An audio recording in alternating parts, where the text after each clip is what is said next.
News live കൊച്ചിയിലേക്ക് സ്വാഗതം. ഈ വാർത്തകൾ നിങ്ങൾക്കായി അവതരിപ്പിക്കുന്നത് Leotech solar solutions powered by mile food stuffs Mookkannoor, Grazia tours and travels near Cochin airport and Cochin Kalabhavan Angamaly franchise. Sabarimala സ്വർണ്ണക്കൊള്ള മുഖ്യപ്രതി ഉണ്ണികൃഷ്ണൻ പോറ്റിയുടെ ജാമ്യാപേക്ഷയിൽ വിധി ഇന്ന്. ശബരിമല സ്വർണ്ണക്കൊള്ളയുമായി ബന്ധപ്പെട്ട ദ്വാരപാലക കേസിൽ മുഖ്യപ്രതി ഉണ്ണികൃഷ്ണൻ പോറ്റിയുടെ ജാമ്യാപേക്ഷയിൽ വിധി ഇന്ന്. അറസ്റ്റിലായി 90 ദിവസം കഴിഞ്ഞിട്ടും SIT കുറ്റപത്രം സമർപ്പിക്കാത്ത സാഹചര്യത്തിൽ സ്വാഭാവിക ജാമ്യം വേണമെന്നാവശ്യപ്പെട്ടാണ് ഹർജി സമർപ്പിച്ചത്. കൊല്ലം വിജിലൻസ് കോടതിയാണ് വിധി പറയുക. ഉണ്ണികൃഷ്ണൻ പോറ്റി സമർപ്പിച്ച ഹർജിയെ പ്രോസിക്യൂഷൻ എതിർത്തില്ല. പക്ഷേ ശക്തമായ ജാമ്യവ്യവസ്ഥകൾ പ്രതിക്ക് മേൽ ചുമത്തണമെന്ന് പ്രോസിക്യൂഷൻ ആവശ്യപ്പെട്ടു.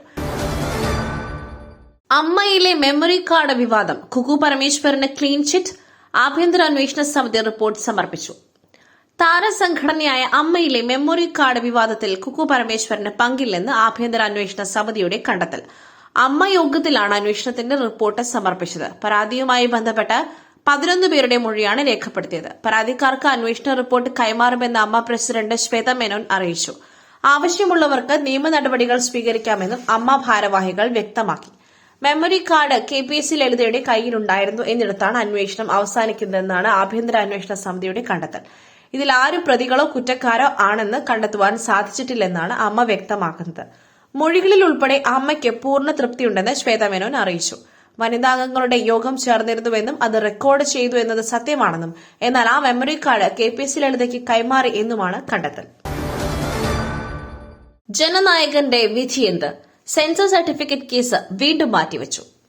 വിജയ് നായകനായ ജനനായകന്റെ സെൻസർ സർട്ടിഫിക്കറ്റ് കേസ് മദ്രാസ് ഹൈക്കോടതി ഡിവിഷൻ ബെഞ്ച് വിധി പറയുവാൻ മാറ്റി. തീയതി പറയാതെയാണ് കേസ് വിധി പറയുവാൻ മാറ്റിയത്.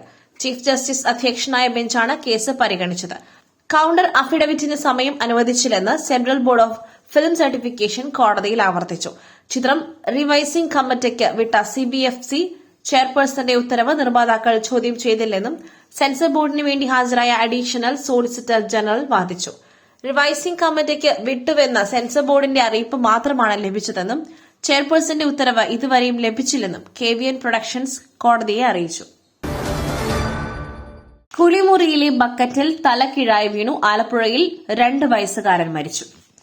ആലപ്പുഴ ചെങ്ങന്നൂരിൽ 2 വയസ്സുകാരൻ ബക്കറ്റിൽ വീണ് മരിച്ചു. ജിൻസി ടോം ദമ്പതികളുടെ മകൻ ആക്സ്റ്റൺ P. തോമസ് ആണ് മരിച്ചത്. കുളിമുറിയിലെ ബക്കറ്റിൽ തലകീഴായി വീഴുകയായിരുന്നു. ഉച്ചയോടെയാണ് സംഭവം. കുട്ടി കുളിമുറിയിലേക്ക് പോയത് വീട്ടുകാരുടെ ശ്രദ്ധയിൽപ്പെട്ടിരുന്നില്ല. കുഞ്ഞിനെ തിരിഞ്ഞു നോക്കുന്നതിനിടെയാണ് കുളിമുറിയിലെ ബക്കറ്റിൽ വീണ് കിടക്കുന്നത് കണ്ടത്. ഉടൻ തന്നെ ആശുപത്രിയിൽ എത്തിച്ചെങ്കിലും ജീവൻ രക്ഷിക്കാനായില്ല. പോലീസ് സ്ഥലത്തെത്തി വിവരം അന്വേഷിച്ചു വരികയാണ്. മരണത്തിൽ അസ്വാഭാവികതയില്ലെന്നാണ് പോലീസിന്റെ പ്രാഥമിക നിഗമനം. മൃതദേഹം പോസ്റ്റ്മോർട്ടത്തിന് ശേഷം കുടുംബത്തിന് വിട്ടുനൽകും. ജമാഅത്തെ ഇസ്ലാമി വേദിയിൽ അരൂർ MLA ദലീമ. CPIM പ്രതിരോധത്തിൽ. അരൂർ MLA ദലീമ ജോജോയും CPIMനോട് വിട പറയുകയാണോ? പൊതുരംഗത്ത് നിന്നും പിൻവാങ്ങുകയാണ് താനെന്ന സൂചനകൾ നൽകുകയാണ് ഗായിക കൂടിയായ ദലീമ. CPIM നിരന്തരമായി എതിർത്തുകൊണ്ടിരിക്കുന്ന ജമാഅത്തെ ഇസ്ലാമിയുടെ സ്റ്റേജ് പങ്കിട്ടതോടെ പാർട്ടിയെ പ്രതിരോധത്തിലാക്കിയിരിക്കുകയാണ് ദലീമ. ആലപ്പുഴയിൽ ഇക്കഴിഞ്ഞ 11-ന് നടന്ന ജമാഅത്തെ ഇസ്ലാമിയുടെ പരിപാടിയിലാണ് ദലീമ പങ്കെടുത്തത്. ചാരിറ്റി സംഘടനയുടെ പരിപാടിയിലാണ് താൻ പങ്കെടുത്തതെന്നും ഇതിനെ രാഷ്ട്രീയമായി കാണേണ്ടതില്ലെന്നുമാണ് ദലീമയുടെ വിശദീകരണം. ചാരിറ്റി പരിപാടികളിൽ തുടർന്നും ആര് വിളിച്ചാലും പോകുമെന്നുള്ള ദലീമയുടെ പ്രതികരണം പുറത്തു വന്നിരിക്കുകയാണ്. CPIM ജമാഅത്തെ ഇസ്ലാമിക്കെതിരെ ശക്തമായ നിലപാട് സ്വീകരിച്ച് മുന്നോട്ടു പോകവെ പാർട്ടിയുമായി ആലോചിക്കാതെ പാർട്ടി MLA അവരുടെ വേദി പങ്കിട്ടത് തെറ്റായ പ്രവണതയാണെന്നാണ് പാർട്ടി വിലയിരുത്തുന്നത്. ഇത് രാഷ്ട്രീയ എതിരാളികൾ തെരഞ്ഞെടുപ്പിൽ പ്രധാന ആയുധമാക്കുമെന്നതിനാൽ MLAക്കെതിരെ നടപടിയുണ്ടാവും എന്നാണ് പാർട്ടി കേന്ദ്രങ്ങൾ നൽകുന്ന സൂചന. പുട്ടു രുചികരമാവണമെങ്കിൽ മയിലിന്റെ പുട്ടുപൊടി തന്നെ വേണം. അതിന് ചെമ്പാപ്പുട്ടാണെങ്കിലും അങ്ങനെ തന്നെ. മയിൽ റൈസ് ആൻഡ് ഫുഡ് പ്രൊഡക്ട്സ്, ശ്രേഷ്ഠം സമ്പുഷ്ടം. മനുഷ്യർക്കിടയിൽ വിദ്വേഷം സൃഷ്ടിക്കുന്ന ഒരു പ്രസ്ഥാനവുമായും സന്ധിയില്ല. ജമാഅത്തെ വേദിയിൽ പങ്കെടുത്തതിൽ വിശദീകരണവുമായി CPIM MLA ദലീമ. ജമാഅത്തെ വേദിയിൽ പങ്കെടുത്തതിൽ വിശദീകരണവുമായി CPIM MLA Daleema Jojo Facebook പോസ്റ്റിലൂടെയാണ് വിശദീകരണവുമായി രംഗത്തെത്തിയത്. ആരോഗ്യകുറ്റി കേന്ദ്രീകരിച്ച് പ്രവർത്തിക്കുന്ന കനിവ് എന്ന പാലിയേറ്റീവ് സംഘടനയുടെ കിടപ്പ് രോഗികളെ ചികിത്സിക്കുന്ന ഹോം കെയർ ആവശ്യങ്ങൾക്കായുള്ള ആംബുലൻസിന്റെ ഫ്ളാഗ് ഓഫിനായാണ് എന്നെ ക്ഷണിച്ചത്.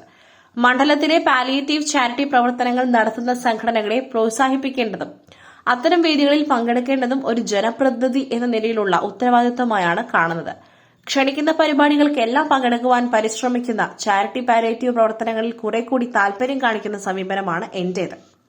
ഇവിടെ ക്ഷണിച്ചതും ഞാൻ പങ്കെടുത്തതും ജമാഅത്തെ ഇസ്ലാമി ഹിന്ദിന്റെയോ അതിന്റെ പോഷക സംഘടനയുടെയോ പരിപാടികൾക്കല്ല. സംഘപരിവാറിന്റെയോ പൊളിറ്റിക്കൽ ഇസ്ലാമിന്റെയോ കാസ ഉൾപ്പെടെയുള്ള തീവ്ര നിലപാടുകാരുടെയോ വേദികളിൽ പങ്കെടുക്കില്ല എന്നത് ഞാനും എന്റെ പ്രസ്ഥാനമായ സിപിഐഎമ്മിന്റെയും പ്രഖ്യാപിത നിലപാടാണ്. മനുഷ്യർക്കിടയിൽ വിദ്വേഷം സൃഷ്ടിക്കുന്ന ഒരു പ്രസ്ഥാനവുമായും സന്ധിയില്ല. സമത്വവും സാഹോദര്യവുമാണ് എന്റെ ആശയം. അത് ജീവനുള്ള കാലം വരെ തുടരും.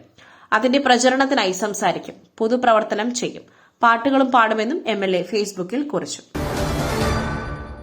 കേരളത്തിൽ BJPക്ക് 100ഓളം കൌൺസിലർമാരുണ്ട്. തിരുവനന്തപുരത്ത് 45 വർഷത്തിന് ശേഷം ഇടതുപക്ഷത്തു നിന്നും അധികാരം പിടിച്ചെടുത്തു പ്രധാനമന്ത്രി. തദ്ദേശ തെരഞ്ഞെടുപ്പ് വിജയം പരാമർശിച്ച പ്രധാനമന്ത്രി നരേന്ദ്രമോദി കേരളത്തിൽ BJPക്ക് ഇപ്പോൾ 100ഓളം കൌൺസിലർമാരുണ്ട്. തിരുവനന്തപുരത്ത് 45 വർഷത്തിന് ശേഷം ഇടതുപക്ഷത്തു നിന്നും അധികാരം പിടിച്ചെടുത്തു. വരാനിരിക്കുന്ന നിയമസഭാ തെരഞ്ഞെടുപ്പിൽ കേരളത്തിലെ ജനങ്ങൾ തീർച്ചയായും BJPക്ക് ഒരു അവസരം നൽകുമെന്ന പൂർണ്ണ വിശ്വാസമുണ്ടെന്നും മോദി വ്യക്തമാക്കി. നിതിൻ നബിൻ BJP ദേശീയ അധ്യക്ഷ പദവി ഏറ്റെടുക്കുന്ന ചടങ്ങിൽ പങ്കെടുത്ത് സംസാരിക്കുകയായിരുന്നു പ്രധാനമന്ത്രി. നിതിൻ നബിൻ എല്ലാ BJP പ്രവർത്തകരുടെയും അധ്യക്ഷൻ, എന്റെയും അധ്യക്ഷനെന്നും മോദി പറഞ്ഞു. ഒരു BJP പ്രവർത്തകൻ എന്ന നിലയിൽ താൻ ഏറെ അഭിമാനിക്കുന്നു. എളിമയിലൂടെ എല്ലാവരിലും ഇടപിടിച്ച ആളാണ് നിതിൻ നബിൻ. BJP അധ്യക്ഷ സ്ഥാനത്തേക്കുള്ള തെരഞ്ഞെടുപ്പ് ജനാധിപത്യ പ്രക്രിയയുടെ അന്തസ്സ് വ്യക്തമാക്കുന്നു. BJPയിൽ മാത്രമേ ഒരു സാധാരണ പ്രവർത്തകൻ അധ്യക്ഷ സ്ഥാനത്തേക്ക് എത്തുകയുള്ളൂ.